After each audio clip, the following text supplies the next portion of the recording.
মাই god এটা কিভাবে করলাম। ওইটা আমার একদম ফার্স্ট ফিল্ম। ওইটা আমার মনে আছে যে আমাকে উনি কল করেছিল, ইফতেখার চৌধুরী কল করেছিল, আমাদের ডিরেক্টর খোঁজকা সার্চের একটা টিভিসি দেখে কল করেছিল। তো ওনার থেকে আসলে আমি অনেক কিছু শিখেছি। অ্যাকশন যে স্টাইল, আমাকে যে মানুষ এত পছন্দ করে অ্যাকশনে, আ বিজলি কন্যা বলে, অ্যাকশন জেসমিনের যে ক্যারেক্টারগুলো মানুষ পছন্দ করে, উনার অনেক আসলে এটাতে সাপোর্ট আছে এবং গাইডেন্স আছে। সেটা আমি সবসময়ই স্মরণ করি। ফার্স্টে আমিও নতুন ছিলাম, অনন্ত ভাইও নতুন ছিল। সো এটা একটা অন্য রকমের এক্সপেরিয়েন্স ছিল। এখন এসে মনে হয় যে, "ওহ মাই গড!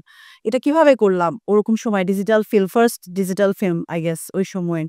সো ওইটা এখন এসে মনে হয় যে অনেক বড়, মানে কিছু একটা হয়তোবা করেছি। মানুষ যেহেতু পছন্দ করে, এট লিস্ট এত ভিড়ের মধ্যে ববি নামটা মেনশন করে, মনে রাখে, এত ভালোবাসে।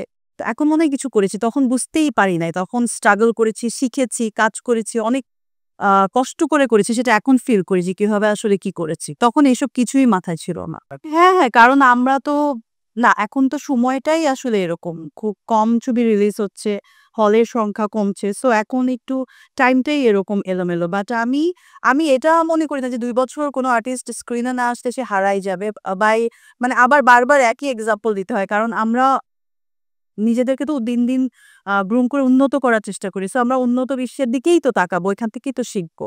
যে ওইখানেও ৫ বছর গ্যাপেও যখন আর্টিস্ট একটা ছবিতে আসে, সবাই খুব অ্যাপ্রিশিয়েট করে। নিজেকে নতুনভাবে প্রেজেন্ট করে। এটা আমার কাছে এমন কোনো বিগ ডিল না। এখন তো আসলে আগের মতো কোনো কিছুই নাই। মানে ইন্ডাস্ট্রির অবস্থাটা আগের মতো নাই।